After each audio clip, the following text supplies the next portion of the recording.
What if everything Prince Harry believed about his marriage, about love, loyalty, and the very meaning of trust, was a lie whispered through a glass of wine at a dimly lit table in Los Angeles? What if the man he thought was just Meghan's close friend was far more entangled in their lives than anyone imagined? And what if the unraveling of that truth didn't begin with a scandalous headline, but with one overheard conversation that left Harry pacing the walls of his Montecito estate, spiraling into disbelief? Because that's exactly where we begin. Before we continue, please hit the like button, subscribe to the channel, and turn on the notification bell for updates. Not with paparazzi, not with headlines, but with a whisper that tore open wounds the world never saw coming.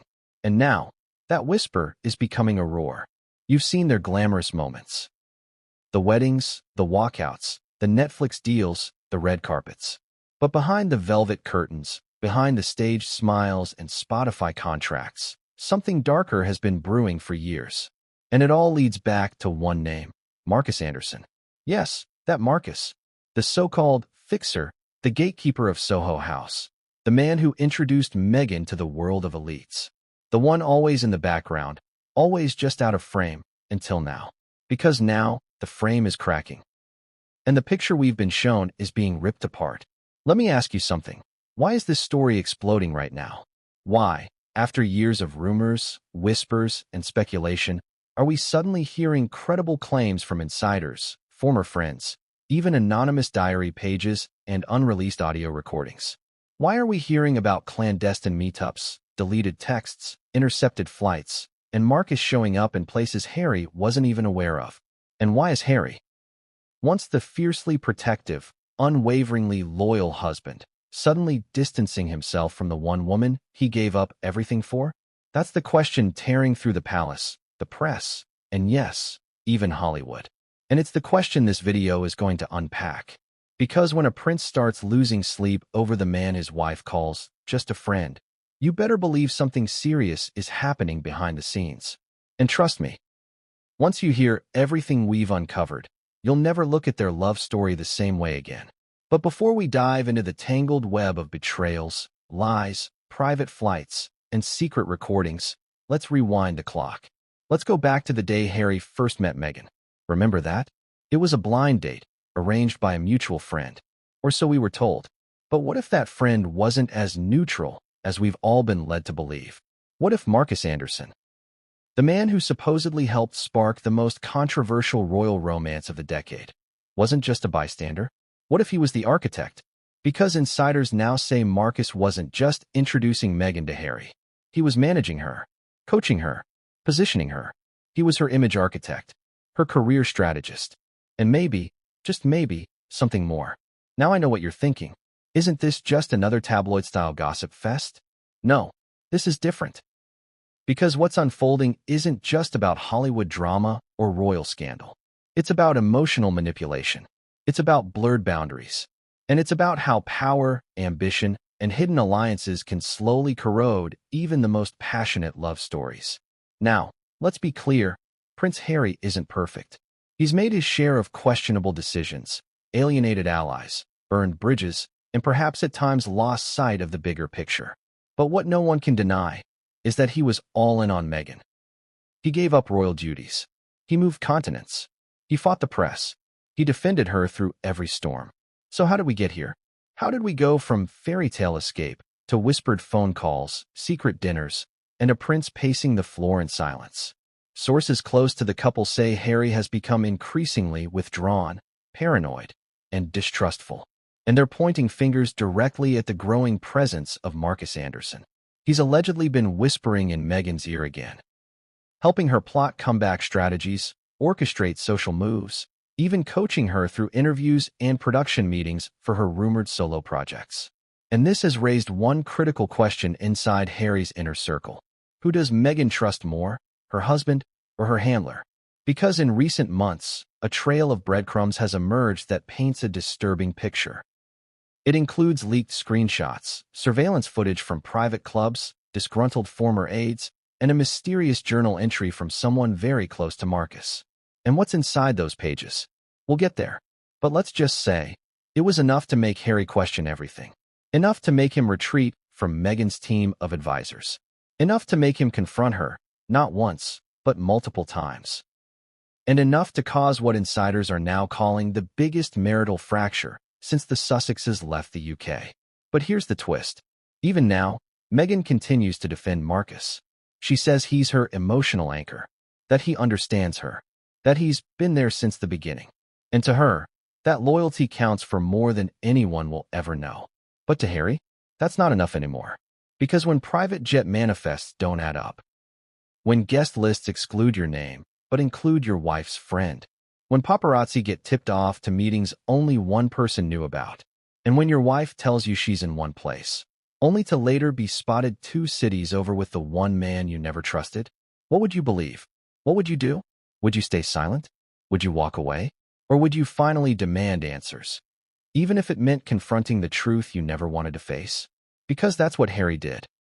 He finally demanded answers. And what followed was a series of emotional blowouts, cryptic interviews, and internal breakdowns that have led many to ask, is this marriage quietly unraveling? But before we go any further, let me warn you, what's coming next is going to be intense. We're going to explore Markus's rise to power, his secret network within Soho House, and his disturbing pattern of latching onto rising stars, then steering them in ways that raise serious red flags. We're going to uncover what really happened during that private dinner in Lisbon, why Serena Williams suddenly distanced herself from Meghan, why one Netflix producer quit the docuseries halfway through, and what audio file they claim to still have in their possession. And we're going to expose the moment Prince Harry finally snapped. The breaking point, the hotel incident, the emotional explosion that left even Meghan stunned.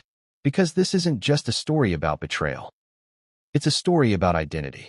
About a man who gave everything up to protect someone he loved and is now wondering if he ever really knew her at all.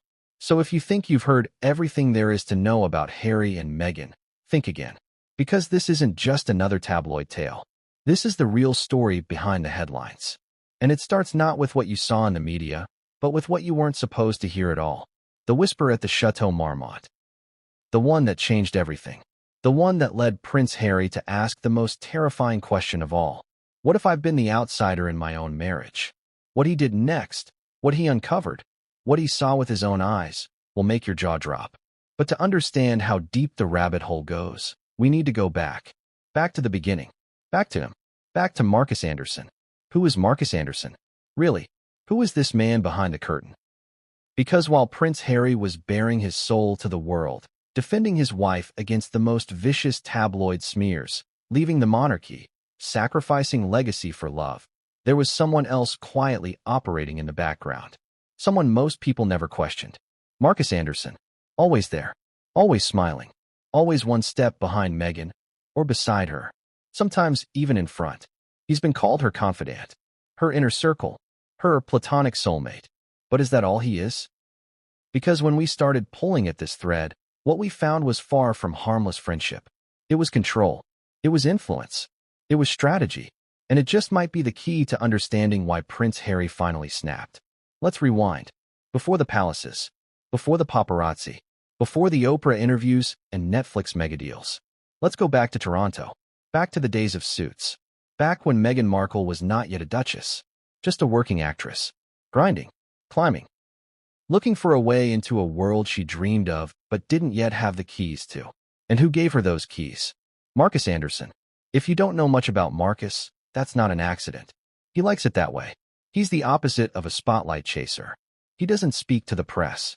He's rarely quoted. But he's everywhere. A ghost behind every velvet rope. As global membership director for Soho House. Yes, that's Soho House. Markus isn't just a guy with a guest list. He's a power broker. A fixer. A connector. He can get you into any room. Introduce you to any name. Solve any image problem with a smile and a phone call. And Meghan? She wasn't just on his radar. She was one of his projects, as one anonymous source put it. Let that sink in. Because this wasn't some casual friendship. This was calculated. Meghan, fresh off a divorce, still climbing the career ladder, gets pulled into Markus's orbit. And from that moment on, everything changes. Her wardrobe changes. Her styling evolves.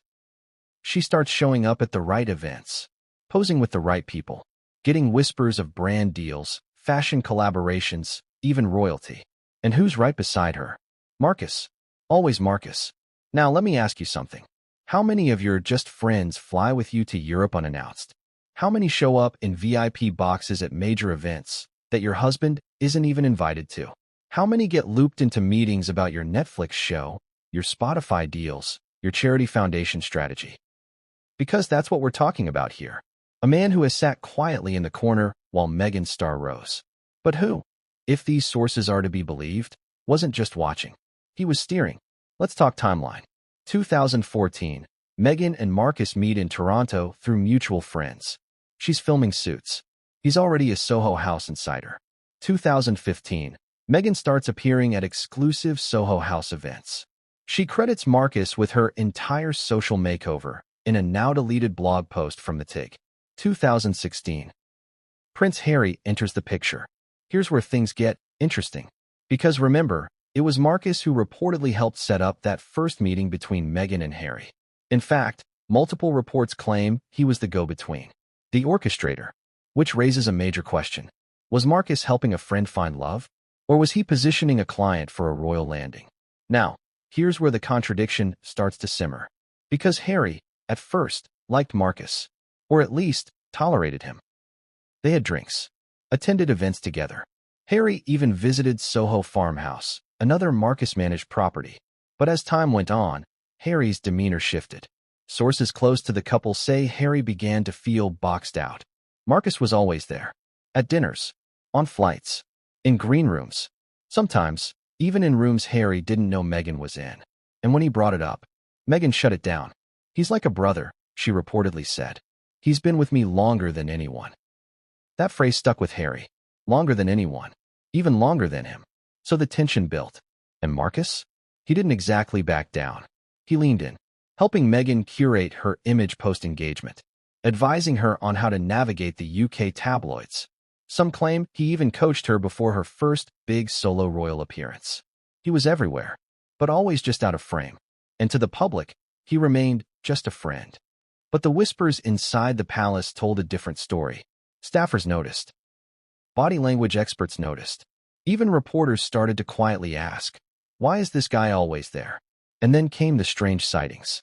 Meghan spotted boarding a private jet in Lisbon with Markus, not Harry. A late-night dinner at the Sunset Tower Hotel.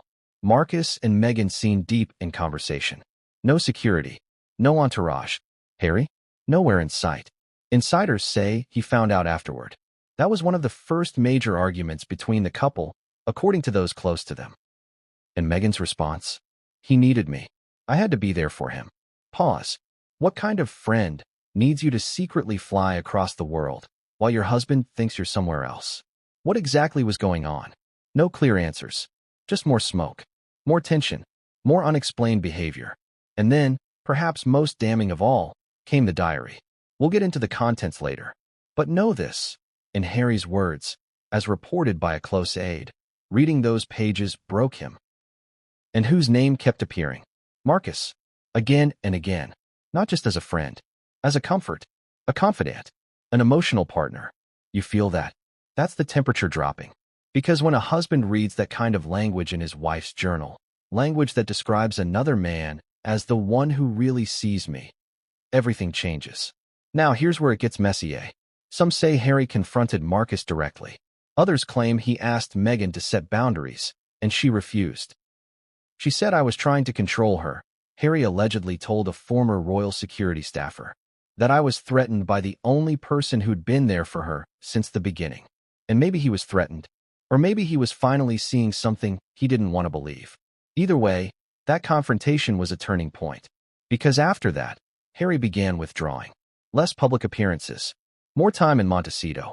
Increasing tension on set during their Netflix production. And the insiders? They started talking. Markus was the third person in that marriage. One source said bluntly.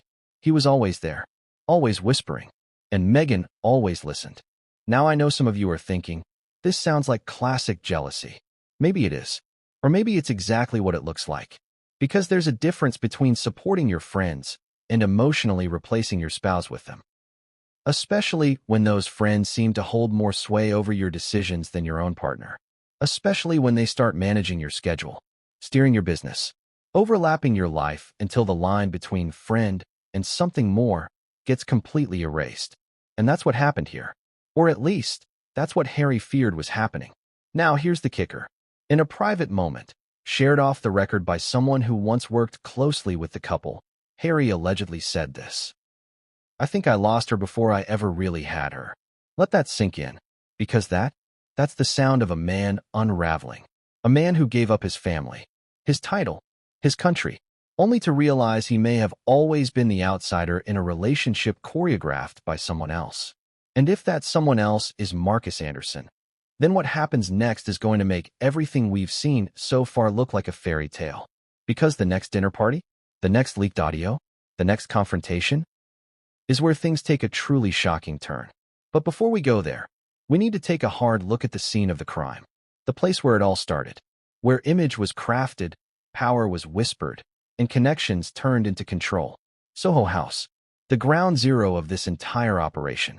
What happens inside its walls isn't just networking. It's narrative building. And Meghan and Markus? They built something there. But what they built may have been hiding more than anyone imagined.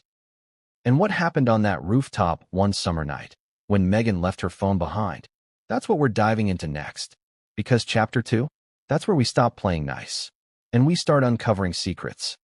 Have you ever been in a room where you could feel something was off, like everyone was playing a game, but you didn't know the rules? Now imagine that room is a private rooftop in Toronto. It's candlelit, expensive, exclusive. The kind of place where actors, producers, CEOs, and handlers meet for dinner and leave with careers transformed. That's Soho House. And it's more than just a private club. It's a sanctuary for the elite, a playground for tastemakers. And if you're someone like Markus Anderson, a laboratory for building brands out of people, or, in this case, a duchess, Soho House wasn't just where Meghan went to unwind. It's where her image was curated, refined, and, some now believe, weaponized. But let's start with the rooftop dinner, the one where she left her phone behind. It was late summer, years before Meghan married Harry. She wasn't yet a household name. Suits was steady but not sensational. The big break hadn't come. But the people around her, they knew what was coming. Markus had handpicked the guest list that night. A Netflix executive, a global PR director, a luxury fashion brand rep, and Meghan, smiling, gracious, asking questions that weren't just polite, they were calculated. Who's running PR at Kensington Palace these days? What's the real strategy behind Amal Clooney's brand pivot? Do you think British audiences respond more to polished or vulnerable? Not your typical dinner conversation. But Meghan wasn't making small talk. She was auditioning. One guest said it best. She was networking like a chess master. Every move had a motive. And Markus? He was right beside her, laughing, toasting, occasionally leaning over to whisper something in her ear. So far, so harmless, right? Until the phone. Meghan left it behind when the group moved downstairs. One of the waitstaff picked it up. Didn't open it. Just noticed the screen lit up with a message. From a contact saved as The Palace. The message? Just 4 words. Still on for Sunday? Now, who in the palace was texting Meghan in 2016? No one knows for sure. But insiders claim this was before her relationship with Harry went public. Which means someone in royal circles may have been talking to her, possibly even vetting her, before the public narrative had even begun. And who arranged that connection? Again, all fingers point to Markus. Because he didn't just know royals. He knew their staff, their gatekeepers, their stylists, their friends' friends. And here's the twist no one saw coming. One guest from that rooftop dinner later revealed that Markus had been floating the idea of Meghan being a modern duchess, long before Harry ever came into the frame. Think about that. Long before the public even knew there was a relationship, Markus was already envisioning Meghan as royal material. Was it ambition? Was it strategy? Or was it something more? Let's talk about the culture of Soho House. Most people think of it as just a fancy club. It's not. It's a power hub. There are Soho houses in London, New York, LA, Berlin, Istanbul. It's where A-listers meet the decision-makers who shape their careers behind closed doors. Phones aren't allowed in most areas. Conversations stay off the record. Privacy is sacred, But when privacy is sacred, secrecy flourishes. And that's where things get murky. Markus, as global membership director, had keys to every door. Literally, he could make or break someone's entrance into the Hollywood elite. He didn't just open doors, he built them. And Meghan? She wasn't just a member. She was a favorite, a pet project, a muse, a rising star that Markus placed in front of the right eyes, over and over again. He flew her to events, sat her next to designers, positioned her in front of photographers, even coordinated what she wore, according to one fashion insider. He understood Meghan's angles better than any stylist, they said, and he used those angles to push her forward, hard. Was that friendship? Or was that marketing? Now, here's where it all starts to bend. At first, Harry was impressed. Meghan introduced him to new people. She helped him navigate LA. She broadened his world. But as time passed, he started noticing something strange. Wherever Meghan went, Markus followed. Trips to New York, Markus was there. Charity galas in London, Markus on the guest list. Even their royal wedding, Markus had a front row seat. He wasn't just close. He was embedded.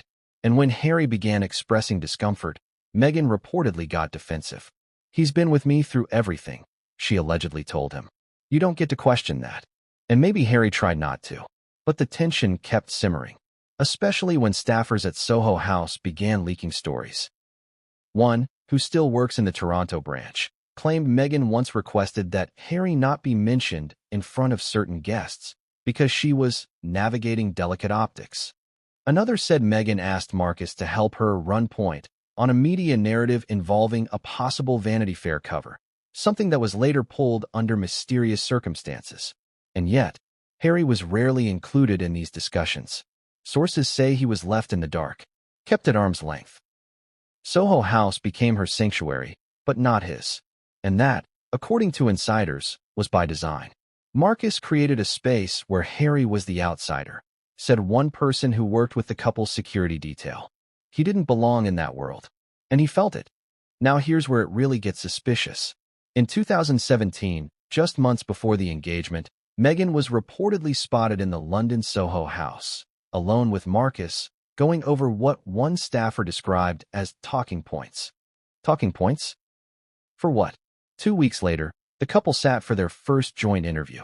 Coincidence? Maybe.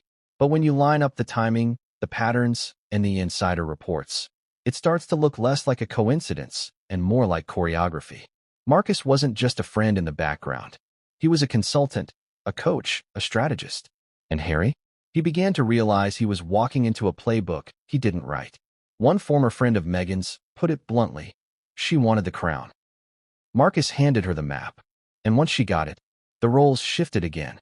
Markus wasn't just helping her get there. Now he was helping her navigate life inside the spotlight.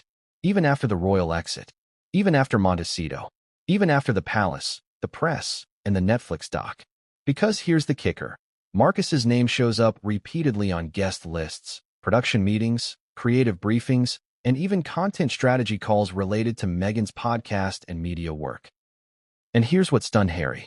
He thought he and Meghan were building something together. But as one source put it, Harry was building a home. Markus was building an empire. So what was that rooftop dinner? Just a dinner? Or the first board meeting of a brand in the making? And what did Meghan really leave behind when she forgot her phone that night? A clue? A mistake?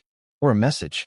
Because according to one waitstaff member, who later left the club, a second message popped up moments after the first. This one read, "Don't forget who got you here." No name, no contact ID, just those 8 words. And when Meghan came back to retrieve the phone, she read the message, paused, smiled, and said, "It's just Markus. Just Markus. Always just Markus." But the more you look, the harder it is to believe that. Because from Toronto to LA, from rooftop to royal palace, his fingerprints are everywhere. And the next event he orchestrated wouldn't just change Meghan's reputation. It would explode everything Prince Harry thought he understood about their marriage. A dinner party, a leaked recording, and one man caught touching Meghan's knee when he thought no one was watching. If you want the crown, you have to survive the fire. That's what one insider claims Markus said at a private dinner in Los Angeles. A dinner that changed everything. A dinner that, until recently, was nothing more than blind gossip. Until people started talking. Real people. People who worked the rooms. People who poured the drinks. People who heard the whispers. The dinner was held at the Sunset Tower Hotel, a historic Art Deco fortress rising over West Hollywood, dripping with old Hollywood glamour and modern power deals. If walls could sign NDAs, these ones would have paperwork stacked to the ceiling. It was 2018. The Sussexes had been married just months. The press was still in the honeymoon intrigue phase. Harry's eyes still lit up when her name was said. Meghan had momentum, charisma, global mystery. They were the new era, the story everyone wanted to own. So, naturally, everyone wanted a seat at the table. Except, that night, one seat mattered more than any other. Markus's. Let's set the scene. A velvet-roped private dining room on the 12th floor. City glimmering below like a galaxy of secrets blinking on and off. Candles flickering like tiny metronomes. Each flame keeping time for a conversation designed to rewrite history. Markus curated the room like a painting. The guest list was absurdly powerful. A senior Netflix creative executive, a fashion house communications director, a former political speechwriter turned media consultant, a charity network fund manager with ties in London and LA, and Meghan Markle. But no Prince Harry, at least not at first. And that's where the story bends. One staffer said there was a last-minute reshuffle. Names added. Protocol ignored. Markus leaned on familiarity, pushing boundaries that were invisible to regular guests, but clear to anyone trained to watch behavior. He was hosting it as if they were his deals to close, the source said. So why did Meghan go without Harry? Officially? Because Harry had prior commitments. Reality? Some claim Meghan wanted the room to herself to establish narrative control before Harry joined later. Think about that. A dinner party to shape story, reputation, alliances, and possibly marital leverage. Now ask yourself, would you want your partner in a room where you plan to rewrite the definition of the word friend? The conversation began in neutral territory, laughs, casual industry gossip, light PR discussion. Then it sharpened. Markus turned it into strategy. Mini hooks inside the room itself, rhetorical temperature shifts like he was speaking to a focus group, not friends sharing wine. British sympathy is a currency. Spend it early. America loves reinvention. The UK loves endurance. Which one are you feeding more? You can't win the narrative by reacting. You win it by replacing. One guest later confessed that Meghan wasn't just answering questions. She was collecting them, data mining her own dinner. And Markus? He fed her the lines she needed, not the ones she wanted. Now here's where Harry enters the frame. He arrived 47 minutes late. Not storming in. Not suspicious. Smiling cheekily, tugging at the cuff of his designer jacket as if the night was still casual. But the shift was immediate. Markus didn't step aside. He stepped in, greeting Harry warmly, but with a muscular ease, almost territorial confidence, like a man who had never been dismissed from a room in his life. And staffers noticed every detail. Markus ushered Harry toward a drink. Meghan barely looked surprised. And then it happened. The knee touch. Not accidental. Not invisible. A casual lean, laugh, hand drops. 2 seconds. Publicly harmless. In narrative architecture? Atomic. One aide later said some in the room exchanged looks. Not because the gesture was scandalous, but because of how unnecessary it was. Because Markus didn't need proximity to impress. Unless proximity itself was the message. And the planted conversation? That's where we zoom tighter. One political media consultant, midway through their wine, asked Meghan how she survived the tabloids so calmly after the engagement story broke. Her answer was sharp, revealing, and loaded with irony. Oh, surviving them wasn't the plan, she allegedly said. Surviving in spite of them was. Then a pause. A loaded breath. And Markus always understood that. Harry stirred. Not visibly. Not dramatically. But he froze. 2 words left hanging like a shadow across the skyline. Always understood. As if they were in a war room where understanding was a weapon. Now here comes the emotional beat. Insiders say Harry later admitted he felt small in that room for the first time in his life. Not threatened. Not jealous. Small. Because while Meghan was talking about survival optics, Hollywood was talking about global reach, press calibration, reinvention branding, media currency.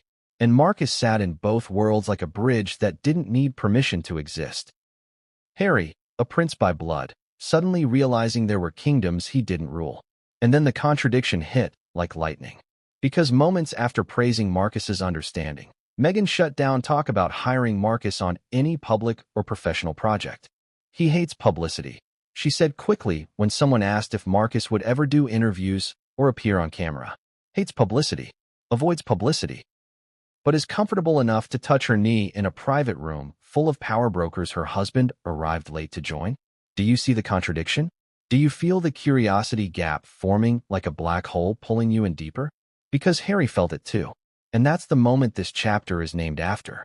The moment he started noticing patterns, body language, narrative architecture. The one night that made him do something every member of the royal family is trained never to do. Second guess. Who was he married to? Who was steering her brand? Why did Markus greet him like a co-author, not a background character? Now here's the twist no one saw coming. Not even Meghan. Harry left the room early. Didn't say goodbye. Didn't raise his voice. He just stopped playing in a world where he suddenly didn't know the rules. And when Meghan found him later, he didn't ask her about the knee touch. He asked her this. Do you think you and Markus have ever been inappropriate? Not angry. Not yelling. Searching. Scared even. Because the question wasn't about betrayal in the moment. It was about betrayal in definition. Harry feared he didn't know the definition of the very thing he was fighting for. Now let's pivot to the psychological unraveling. Because when a person spends years fighting a global narrative war, defending loyalty publicly, building a legacy of emotional truth, and then realizes there might have been invisible players negotiating definitions in rooms he didn't know existed. That's not jealousy. That's existential collapse. That's identity destabilization. That's a prince asking himself if his wife's inner circle might have been an architect's inner blueprint. Now let's ask you this. Have you ever felt like the story you're living was written by someone else? Have you ever loved someone so completely that you never questioned the author? That was Harry, until that dinner. Because in Hollywood, they don't just break stories. They test them, rewrite them, replace them. And Markus Anderson? He doesn't just open doors. He closes them behind you with no cameras allowed to prove what happened inside. Which means what happened next wasn't just a confrontation. It was the beginning of a psychological unraveling that the royal world and YouTube world will be talking about for years. But what's the most damning twist of all? One staffer claims Markus left a napkin on the table when the group finally dispersed. A single scribbled line. No signature. No flourish. Just a closing chapter hook for Harry himself. Some circles are arenas. And under that, some circles are cages. No explanation watched over. No context referenced. Just emotional warfare disguised as interior design metaphors. And Harry read it. According to one witness, he read it twice, then put it in his jacket, and walked out of the door without anyone realizing the napkin ever existed at all. Because when a napkin becomes evidence of emotional architecture, that's when nice stories stop being stories. They become investigations. And now we arrive at the chapter's end. The frictionless transition that pulled Harry straight into existential skepticism, marital tension, and invisible alliances he suddenly could not trust. And if you think the dinner was the scandal, no, the dinner was the trigger. Because what came next would change everything, and no one saw it coming. Because when the napkin was finally unfolded months later in Montecito, it didn't just raise questions. It detonated them. How do you know when a story's being rewritten behind your back? When it travels faster than your own shadow. Private jets don't leave paper trails in tabloids. They don't pop up on Instagram. They don't get tagged in paparazzi shots. They operate in the air, above suspicion, above consequence, above truth. But not above intuition. Because Prince Harry didn't need to see headlines to know something was wrong. He felt it. The napkin. Yes, that napkin from the Sunset Tower dinner. Stayed in his jacket pocket for days. Creased. Forgotten. Then rediscovered like a splinter he couldn't remove. And it was while flipping it over one night, alone in Montecito, that something inside him broke open. He looked up. The house was too quiet. Meghan had flown to New York for meetings. Only, the meeting locations kept changing. So he called her. Voicemail. Texted her. A delayed just landed reply. But something felt off. Different tone. Different rhythm. And for the first time, he decided not to silence his gut. Because here's the thing about Harry. He's lived his life surrounded by secrets. But he was taught, from childhood, that loyalty outranks curiosity. Until now. Until the jet manifest started showing patterns. Let's break it down. The flights in question weren't commercial. They were private charters. Low profile, hush-hush. The kind of bookings made through agencies that pride themselves on discretion. But Harry, royal blood or not, had connections. He started making quiet calls. And the names that appeared alongside Meghan's? Markus Anderson. Not once. Not twice. But 3 times over a 6-month span. Lisbon. Marrakesh.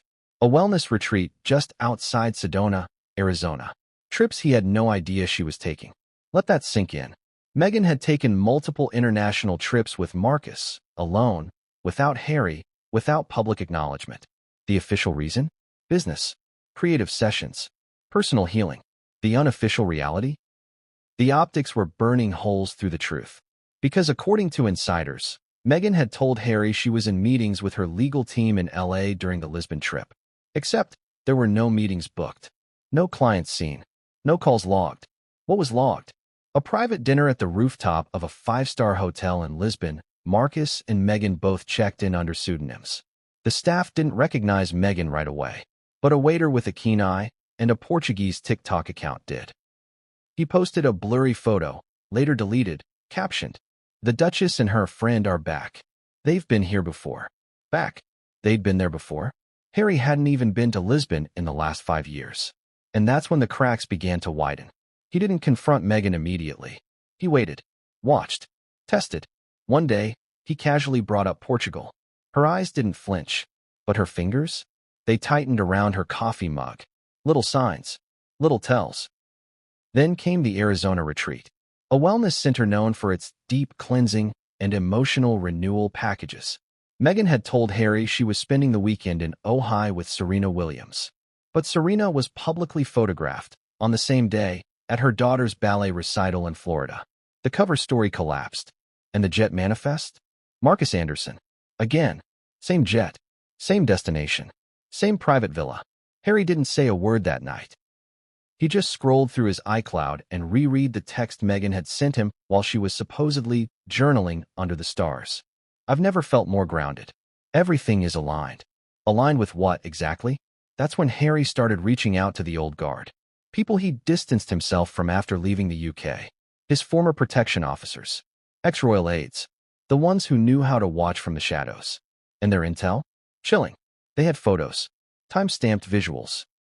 One showed Meghan and Markus laughing in an SUV outside a holistic center. Another caught them walking side by side on a desert trail, her hand on his shoulder. Casual. Familiar. Intimate. The kicker? A photo of Meghan, Markus, and a third unidentified woman at a wine tasting, while Harry believed she was attending a women's leadership brunch in Santa Barbara. And still, he didn't confront her, because he wasn't ready to hear the answer. Instead, he turned inward. He started examining his own schedule, where he had been during those trips. In every instance, he'd been in London, settling legal affairs, meeting with charities, trying to stitch some part of his old life back together. Alone. And while he was doing that, Meghan was flying private with Markus. The irony wasn't lost on him. The man who gave up the monarchy to build something new was now being ghosted in his own kingdom. And then came the Sedona call. Harry, having finally reached a breaking point, decided to call the wellness center directly. He disguised his voice, used a burner phone. The receptionist, friendly and oblivious, confirmed a booking for Ms. Markle and Mr. Anderson. 3 nights. Spa treatments. Couples meditation. Couples meditation. The phrase hit him like a bullet. He didn't scream. He didn't cry. He just hung up the phone and stared out the window. And here's the emotional contradiction that makes this so devastating. Harry wanted to believe her. He wanted to chalk it up to coincidence. Miscommunication. A friendship pushed too far, but not over the line. But then he remembered something. A phrase Meghan once said during their engagement tour. The most dangerous betrayals are the ones that wear friendship as armor. He nodded when she said it. Back then, it sounded profound. Now it sounded like prophecy. Because if Markus was just a friend, then why the secrecy? Why the aliases? Why the contradictory stories? Why the couple's retreat? Why the late-night calls that ended the moment Harry entered the room? And here's the final twist of this chapter. The moment everything came crashing down. It was a Thursday. Quiet. Normal. Or so he thought. Meghan was out. Harry decided to tidy up. Harmless. Domestic. Until he found it. Buried in a drawer in her private writing desk. Under a stack of notebooks. A plane ticket stub. From the Lisbon trip. Dated. Named. Printed under her real name, not her alias. But this ticket had one crucial detail the others didn't. A small sticker attached from the hotel. A loyalty card program. And beneath the barcode, a note scribbled in blue pen. Next time, we book the same suite. No interruptions. No name. But the handwriting wasn't hers. Harry stared at it for 10 minutes. Then walked outside. And screamed. A primal sound. Raw. Guttural. Not from his throat, but from the deepest corner of his cracked foundation. Because in that moment, the suspicion crystallized into confirmation. He wasn't crazy. He wasn't paranoid. He was right. And what he did next? He didn't tell Meghan. Not yet. Instead, he picked up his phone. Not to call a friend. Not to call family. To call his former royal protection lead. The same man who once escorted him through a war zone. And this time, the war zone was in his own home. Harry said 7 words. I need eyes on Markus Anderson. Now. And that's where we leave you. Because what that protection officer discovered, what he documented in silence, was so damning, it would become the turning point of this entire story. Because Chapter 5 reveals the leak that shouldn't have happened. The government official who blew the lid off a secret royal plan. And why Markus's name appeared on a classified internal security report. Australia was supposed to be the comeback. The redemption arc. The second act where Harry and Meghan would rise again. Not as tabloid fodder, not as controversial defectors from the monarchy, but as global changemakers, unchained from the crown yet revered by the world. That was the plan. The problem? Plans don't survive contact with real life, especially when someone inside the system decides to pull the emergency brake, and does it with such precision, such explosive timing, that everything the Sussexes were building collapsed in a whisper. It started with a leak. But not just any leak. A government-level, security-compromising, chain-of-command-disrupting leak. And it had one name at the center of it. Markus Anderson. Let's rewind. The idea for an Australian tour had been brewing for months. Not a royal one, officially, but something parallel. A philanthropic cultural engagement series, as Meghan's PR team pitched it. Harry would attend mental health summits. Meghan would spotlight female entrepreneurs. They'd visit wildfire recovery zones, appear on morning talk shows, maybe even sit down with Australia's version of Oprah. And most notably, they would appear without the backing or restriction of Buckingham Palace. Total independence, total control, until someone noticed something strange in the advance paperwork. Here's where things start to burn. Australian protocol is no joke. Especially when it comes to VIP international visits involving former heads of state or members of royalty. Every name on the travel manifest must be cleared. Every destination must be reviewed by the Australian Federal Police. Every guest at an official venue must undergo background checks. And then, tucked between security names and production team members, was an unexpected name. Markus Anderson. No official title. No organizational affiliation. No visa classification that made sense. He wasn't listed as a bodyguard, or a communications director, or a producer, or a spouse. Just Anderson M. And yet, according to an internal itinerary, he was slotted into nearly every key engagement. Private jet passenger, pre-tour site scout, hotel liaison, even guest list gatekeeper at an exclusive dinner hosted by the New South Wales Premier. Let me ask you something. What friend gets access to confidential government briefings? What friend is scheduled to meet with local law enforcement before the public even knows the tour is happening? Because that's exactly what an anonymous government source noticed. And instead of keeping it internal, they blew the whistle.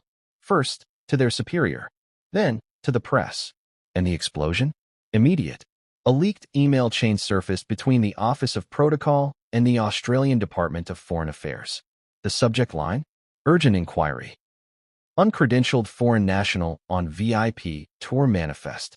Attached was a document outlining concerns that Markus Anderson had not undergone standard security vetting.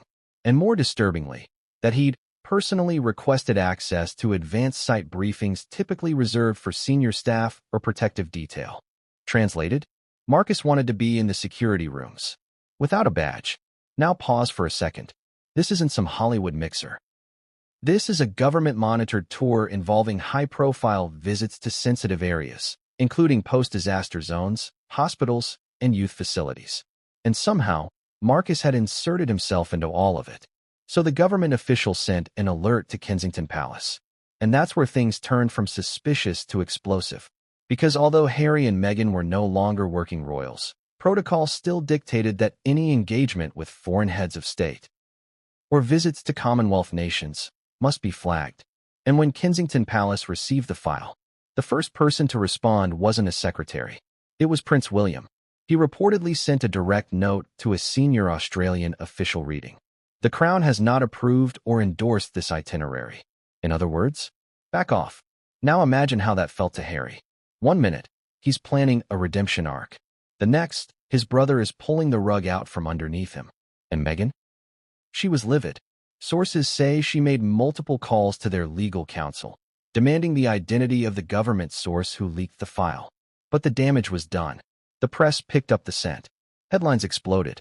Australian officials raise red flags over Meghan Markle's mysterious travel companion. Soho House executive involved in Sussex tour sparks protocol breakdown. Who is Markus Anderson, and why is he at the center of another royal scandal? And Harry?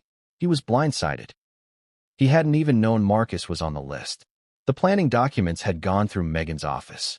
And according to insiders, Harry found out the same way we did, through the press. That was the breaking point. But not in the way you might think. He didn't rage. He didn't storm around Montecito throwing objects. He shut down. Silent. Cold. Internal. Because the realization had finally landed. He wasn't just being excluded. He was being replaced. Markus wasn't merely her friend. He was her advisor. Her planner. Her inner circle. The tour was his project too. And worst of all, he had more access to Meghan's decision-making than Harry did. Now here's where it gets surreal. A second leak emerged, this time from within Meghan's own team. An anonymous staffer claimed Markus had insisted on including a private wellness excursion in the tour itinerary. A secluded vineyard. Hidden compound. No press. When questioned about it, Markus allegedly told the planner, "This part's for us. Let Harry handle the speeches." Us. As in not including Harry. That's when the whispers turned into howls. People began to question not just Markus's role, but the nature of his bond with Meghan. Because the intimacy was no longer just emotional. It was logistical, it was political, and it was strategic. They weren't just close. They were collaborating. And Harry? He was orbiting a planet he thought he was building, only to realize he wasn't even in its atmosphere anymore. But the most chilling part? A third document surfaced from within the Australian consulate. An email, dated weeks before the tour announcement, titled, "Provisional Lodging Request, Markus Anderson, Duchess's Confidant." The term confidant wasn't Meghan's word. It was his. He had written it himself. And that's where the story exploded back in Montecito. Because Harry finally confronted Meghan. According to a close associate, he walked into the kitchen one morning, phone in hand, the leaked email still glowing on his screen. He didn't scream. He asked a single question. Why did he call himself your confidant? Meghan froze, then answered carefully. Because that's how he sees it. Not a denial, not a correction, just validation. And that's what shattered Harry. Because it confirmed his greatest fear. Markus wasn't on the sidelines. He was in the huddle, calling plays. Maybe even writing the playbook. And the next decision Harry made would shock even Meghan. He called Kensington Palace. Not to apologize. Not to clarify. To ask. To ask his brother, his team, his old network, for surveillance help. Because if Markus had crossed the line into operational manipulation, Harry needed proof. And what they uncovered, what they tracked over the following weeks, would send this story spiraling into chaos. Because if you think confidential travel manifests are a big deal, wait until you find out what the security team discovered on Markus's burner phone.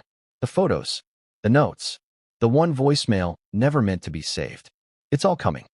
What happens when the person you love disappears, slowly, silently, while pretending they're still right beside you? What happens when you see them being devoured by someone else's orbit and they smile through it? That's the question she asked. The woman no one expected. The ghost in the story we'd forgotten even existed. Markus Anderson's ex-girlfriend. Yes, you heard that right. Markus, long rumored to be either fiercely private or deliberately ambiguous about his personal life, once dated someone very real, very observant, and, until now, very silent. Let's call her Isla. Not her real name, but a name to carry the story. She wasn't a celebrity. She wasn't chasing fame. She worked in design. Freelance. Low-key. Met Markus at a curated dinner in Toronto in 2013. Their chemistry? Instant. She said he had that curated confidence. Like a man who wasn't just charming, but knew his charm had utility. She fell for him. Quickly. But what she didn't realize is that she was falling into a system. Because according to Isla, Markus didn't do casual. He did constructs. He loved deeply, but with rules. With positioning. With hierarchy. And at the top of that pyramid was a woman she had never even met in person, yet heard about constantly. Meghan Markle. She was already in his vocabulary, Isla said. And that's when things got strange. Let's break it down. Markus and Isla began dating in early 2013. By the summer of 2014, she said something started shifting. They were still seeing each other. Intimacy hadn't changed, but his availability had. He was traveling more, taking meetings at odd hours, suddenly obsessed with narrative packaging. When she asked what was going on, he answered cryptically, helping a friend step into her moment. That friend, she discovered, was Meghan. At first, she didn't think much of it. Markus had lots of friends in the entertainment world. He was the kind of guy who got people into rooms and didn't explain how he'd done it. But over time, something felt off. One night, Isla said she found a set of handwritten notes on Markus's desk, pages from a Moleskine notebook, bullet points, strategy grids, flowcharts, and at the center of the web, one name circled repeatedly, MM. Beside it, words like British press equals vulnerability point. Romance equals soft entry into royal exposure. Suits must be minimized. Too cable, not enough credibility. Goal, international humanitarian ambassador. Isla was stunned. Was this a friend? Or a project? She confronted him. He downplayed it. She just needs some help navigating visibility. That's what I do. But from that point on, Markus began retreating. Fewer dates. Shorter calls. Always in meetings. And one day, he was gone. A text. Simple. Brutal. This isn't working. Timing is off. No explanation. No goodbye. And then, he vanished. Until 3 years later. Until Meghan and Harry's engagement went public. That's when Isla saw it. His face, front row at the wedding, walking beside Meghan like a phantom limb of her past. And that's when something in her snapped. Because she hadn't just been ghosted. She'd been sidelined for a bigger story. And then, one night, while going through a box of old notebooks during a move, she found it. The diary. Her diary. The one she kept during the unraveling of their relationship. And what was in it? Chilling. Entries that detail Markus's mood swings. His obsession with Meghan's media coverage. His constant need to monitor the noise. But one entry stood out. Dated October 14th, 2014. Markus came home buzzing. Said she got the email. Said this could be it. The beginning. He called her the one I've been waiting to launch. I asked, joking, if he meant romantically. He just smiled and said, in every way that matters. Let that line sink in. In every way that matters. Not romantic. Not platonic. Something else. Something engineered. Something more like possession. Isla sat with those words for weeks. Then, she reached out to someone she never thought she would. A journalist. But not just any journalist. One who'd covered the royal beat with integrity. One who'd refused to run with salacious gossip unless it had bones. And what she told them became the basis for what we're telling you now. Because Isla didn't just have her diary. She had texts, photos, even a voice memo Markus once left her by accident, rambling, half drunk, detailing a trip he was planning with Meghan to cleanse the PR fog after the Vanity Fair misstep. We'll come back to that memo, but let's sit with the emotional weight of this. A woman dated Markus Anderson, loved him, lost him, and then watched as he became the invisible architect of one of the most controversial love stories in modern royal history. And she has questions. She's not claiming they were romantically involved after he met Meghan. She's not even saying Meghan stole him. What she's saying is far more terrifying. that Markus had always been emotionally entangled with Meghan, even while in other relationships, that Meghan relied on him for more than advice, that she drew energy, confidence, and strategy from him in a way that blurred every line. And that Markus? He never corrected her, because he liked it that way. In one of her final diary entries, Isla wrote, "He says they're just friends, but he talks about her the way people talk about kingdoms they've lost or empires they want to build. It's not love. It's something scarier. It's devotion." And that's what made Harry's world start to collapse. Because when the diary entries landed in his inbox, forwarded anonymously through a burner Proton mail address, he didn't recognize the sender, but he recognized the words. He recognized her, and the pieces started to click. Because the language in Isla's diary matched something else he'd read. Meghan's own journal.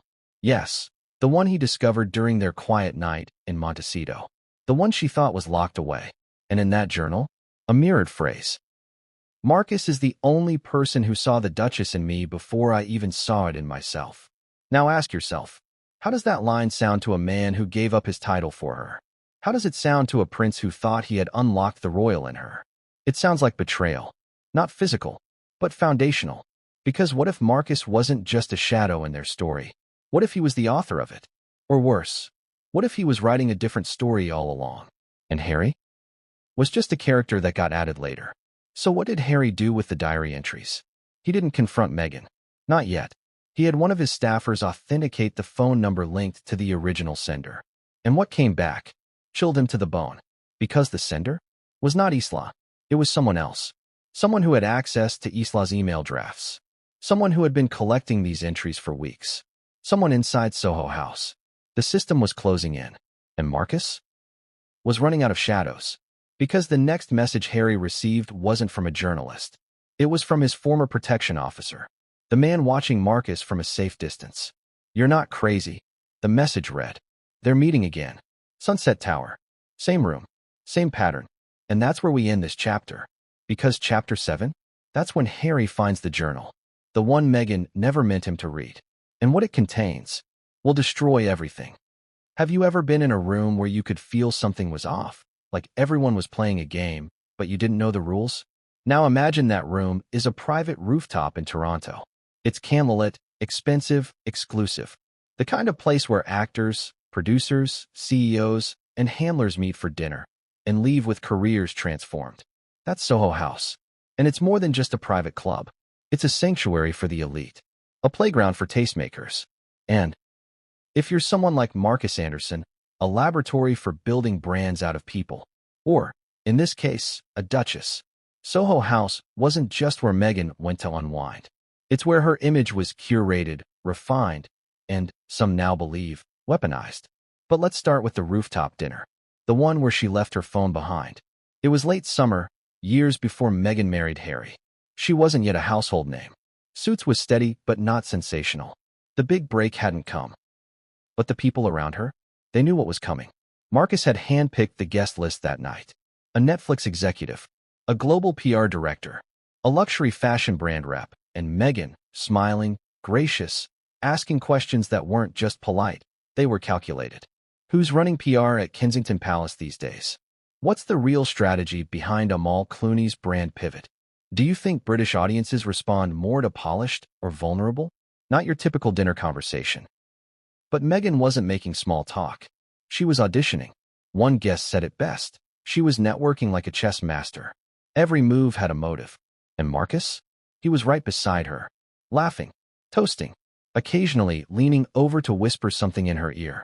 So far, so harmless, right? Until the phone. Meghan left it behind when the group moved downstairs.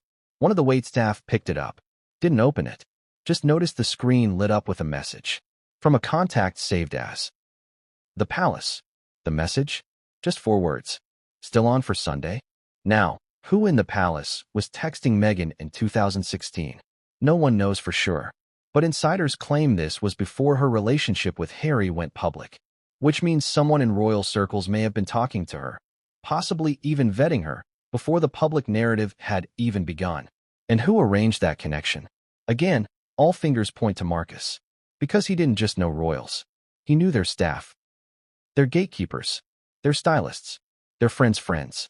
And here's the twist no one saw coming.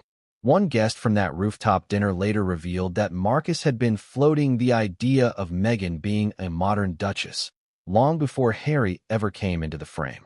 Think about that. Long before the public even knew there was a relationship, Markus was already envisioning Meghan as royal material. Was it ambition? Was it strategy? Or was it something more? Let's talk about the culture of Soho House. Most people think of it as just a fancy